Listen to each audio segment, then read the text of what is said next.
It is Friday night. You are exhausted from a long week of work. You sit down on your couch, you turn on your television, and you open a streaming service. You want to watch a movie. It is a simple, harmless desire. You have access to the greatest archive of cinematic history ever assembled in human existence. Thousands of movies, documentaries, and television shows are sitting right there, perfectly categorized, waiting for your selection. You begin to scroll. You look at the action category. You watch a 30-second trailer. It looks decent, but you wonder if there is something slightly better in the thriller section. You switch categories. You look at the IMDb scores. You check Rotten Tomatoes. You debate whether you have the emotional bandwidth for a drama, or if you should just default to a comedy you have already seen 5 times. 10 minutes pass, 20 minutes pass, 45 minutes pass. By the time you finally make a selection, you are no longer excited. You are annoyed.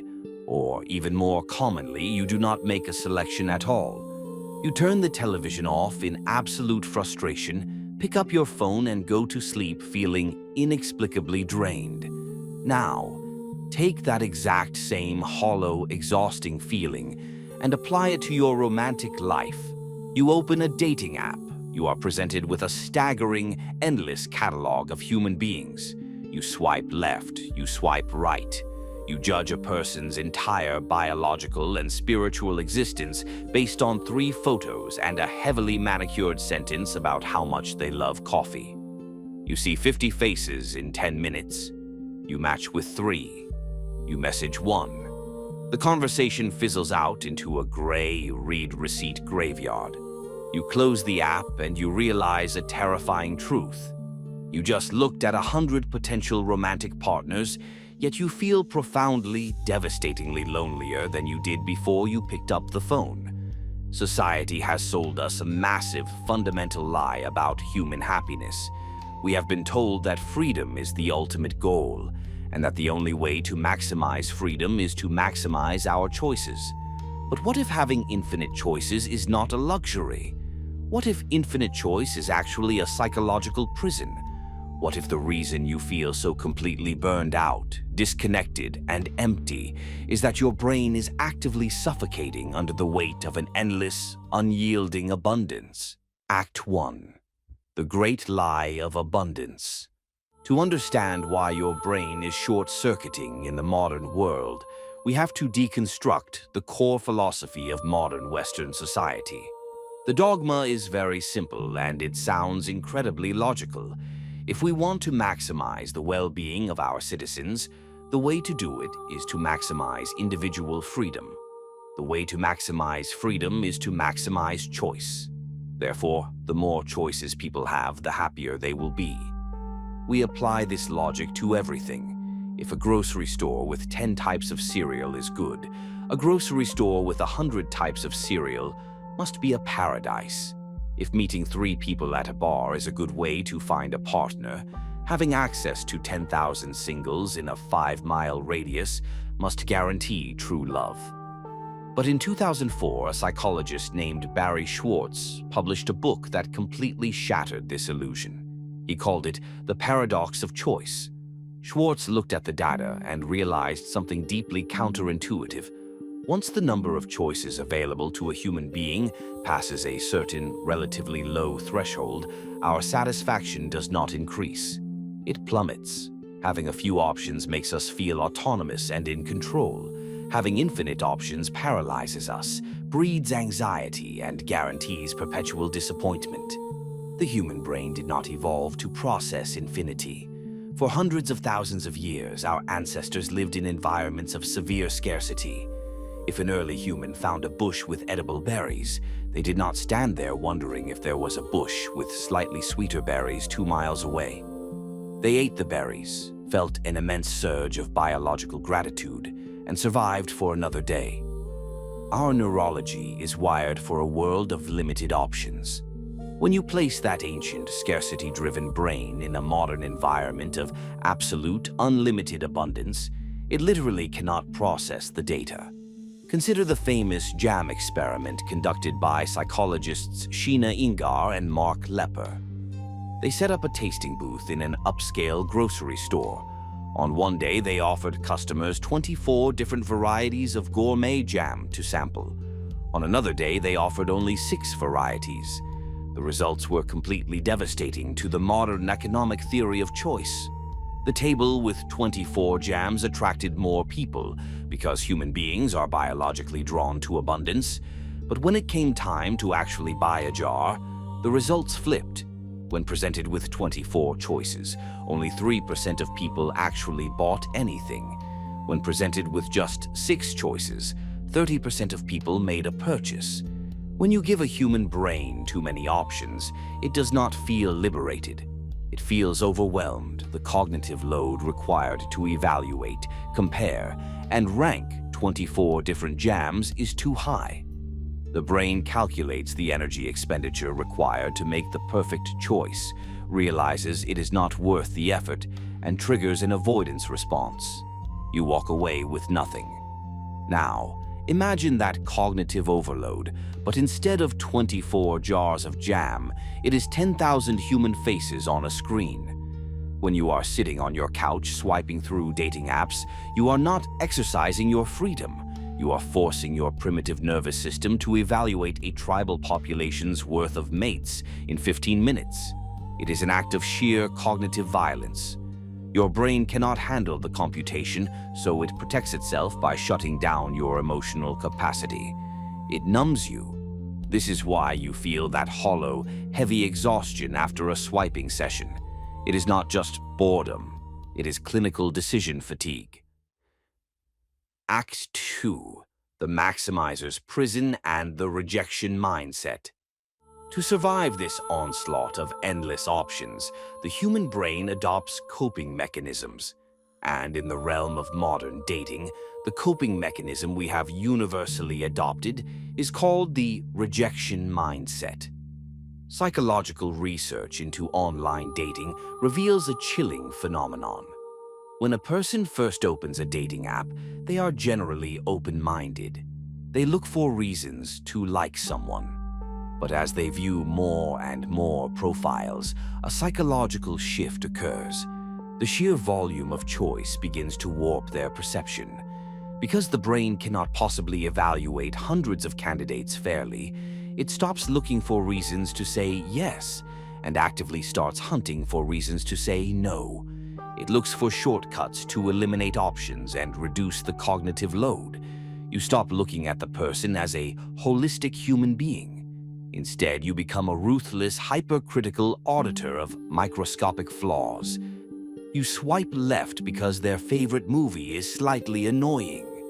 You swipe left because they used a weird emoji in their bio. You swipe left because they are holding a fish, or standing too close to their friends, or wearing a hat you do not prefer. You convince yourself you have high standards, but that is a lie. You do not have high standards. You have a terrified, overloaded brain that is desperately trying to reduce the overwhelming noise of infinity. The rejection mindset creates a self-fulfilling prophecy. You go onto the app looking for love, but the architecture of the app trains you to become a professional rejecter. You become highly skilled at finding reasons why people are not good enough, which leaves you feeling incredibly pessimistic about the human race as a whole. Barry Schwartz identified that this endless buffet of choices turns us into a specific, highly miserable type of decision maker, the maximizer.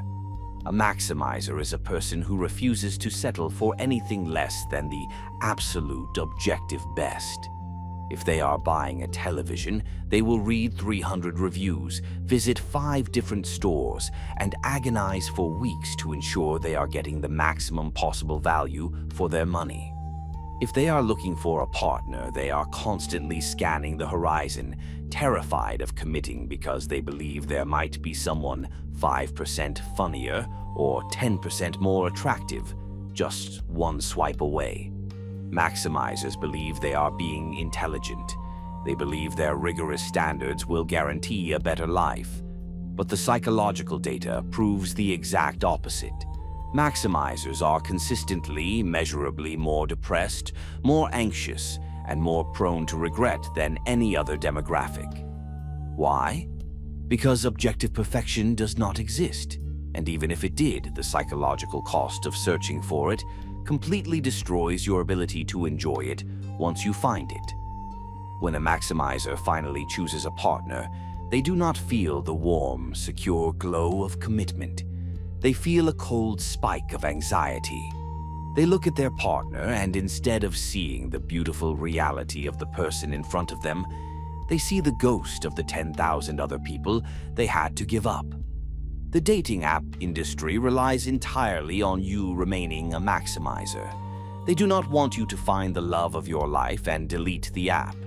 They want you to stay on the treadmill, perpetually chasing the illusion of a slightly better option, feeding their algorithm with your loneliness. Act 3. The dopamine slot machine. We must look deeper at why we cannot seem to put these apps down, even when they make us feel utterly miserable. Why do we keep opening the Netflix menu when we know we aren't going to watch anything? Why do we keep swiping when we have absolutely zero intention of going on a date? Because you are no longer making a conscious choice. You are trapped in a Skinner box. In behavioral psychology, there is a concept called intermittent reinforcement. It was discovered by B.F. Skinner in his famous experiments with rats. If you put a rat in a cage with a lever, and pressing the lever gives the rat a food pellet every single time, the rat will only press the lever when it is hungry. The behavior is predictable and functional. But if you change the rules, if pressing the lever gives the rat a pellet randomly, maybe on the first press, maybe on the 10th, maybe on the 50th, the rat's brain completely short-circuits. The unpredictability causes massive spikes of dopamine. The rat will become obsessed. It will press the lever frantically, obsessively, to the point of starvation and exhaustion, chasing the unpredictable high of the reward. Intermittent reinforcement is the most powerful psychological addiction mechanism known to human science. It is the exact neurological mechanism that powers slot machines in Las Vegas, and it is the exact mechanism that powers modern dating apps. When you swipe left, left, left, you get nothing. Then, suddenly, a green banner appears across your screen. It's a match. Your brain registers a massive artificial spike of dopamine. It feels like validation. It feels like you are desirable. You get a temporary synthetic high. Then you go back to the deck, swiping, swiping, swiping, enduring the silence, waiting for the next hit of the slot machine. You are no longer looking for a human connection. You are pulling a digital lever to self-medicate your own boredom and insecurity. This is the root of the phenomenon known as ghosting. People wonder why modern dating is so incredibly flaky, why someone will text you enthusiastically for 3 days and then completely vanish into the void. It is not because human beings have inherently become more evil or less capable of love. It is because the architecture of the apps has commodified human attention. When someone matches with you, they are cashing in a dopamine hit. For a few days, the novelty of talking to you is enough to keep their brain engaged. But the moment the conversation requires actual emotional effort, the moment they have to be vulnerable or schedule a date or face the friction of a real human interaction, the dopamine drops. Their brain remembers that there is a slot machine in their pocket with 10,000 new, shiny, effortless faces waiting to be pulled. They do not ghost you because you did something wrong. They ghost you because the infinite scroll has destroyed their capacity for sustained attention. They are addicts, abandoning a complicated reality for a cheap, predictable chemical spike. This environment makes genuine romance nearly impossible. Love requires patience. It requires the willingness to sit through awkward silences, to navigate misunderstandings, and to slowly uncover the depth of another human being over time. But a brain that has been neurologically rewired by intermittent reinforcement has absolutely zero tolerance for friction. The moment a date is slightly awkward, the moment a text message is misinterpreted, the modern dater ejects. Why put in the work to repair a connection when the illusion of a perfect, flawless connection is just one swipe away? We are starving to death at an infinite buffet because we are too terrified to stay at one table long enough to actually eat. Act 4. The paralysis of the perfect option. The most devastating consequence of the paradox of choice is not just that it makes choosing difficult. It is that it completely changes how you feel after you have made a choice. Economists use a term called opportunity cost.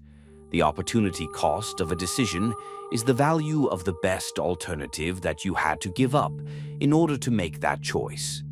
If you spend $50 on a dinner, the opportunity cost is the book or the shirt you could have bought with that same $50. When your options are limited, your opportunity costs are low. If you live in a small town with only 2 eligible singles and you choose to marry one of them, the opportunity cost is just the one other person. It is easy for the brain to process. It is easy to feel confident in your decision. But when you live in a world of dating apps and global connectivity, your options are theoretically infinite, which means your opportunity cost is infinite. When you decide to commit to one person today, you are not just choosing them. You are actively rejecting the thousands of other people you could have met. You are closing the door on infinite possible timelines, infinite possible versions of your life, and infinite possible romances. The human brain is simply not equipped to handle a loss of that magnitude. This is why modern commitment issues are so rampant. It is not a moral failing, it is a profound, paralyzing grief. We are terrified of commitment because commitment is an execution. It is the death of all your other possibilities. And because we refuse to pull the trigger, we keep our options open. We engage in situationships. We date people for 6 months without ever putting a label on it. We keep one foot out the door, maintaining a roster of backup options on our phones, just in case someone better comes along. But keeping your options open is a psychological trap. When you keep your options open, you prevent yourself from ever fully investing in the present moment. You cannot build a foundation on top of an escape hatch. If you are constantly evaluating your partner against a hypothetical perfect phantom on a dating app, your partner will never win. A real, flawed, breathing human being can never compete with a flawless fantasy constructed by your own imagination. By refusing to give up the illusion of infinite choice, you guarantee that you will never experience the depth of true connection. You spread your emotional energy so thin across so many possibilities that you become completely hollow. You become a spectator in your own life, paralyzed on the sidelines, watching time run out while you desperately wait for a perfectly optimal scenario that does not exist. You think that by keeping your options open, you are protecting yourself from making the wrong choice. But refusing to choose is a choice, and it is the most destructive choice of all. You are trading the profound, beautiful weight of a committed life for the agonizing, weightless anxiety of infinite potential. Act 4. The art of satisficing and the ultimate rebellion. How do we escape this? How do we cure the modern brain of this catastrophic burnout? How do we reclaim our peace in a society that is trying to drown us in abundance?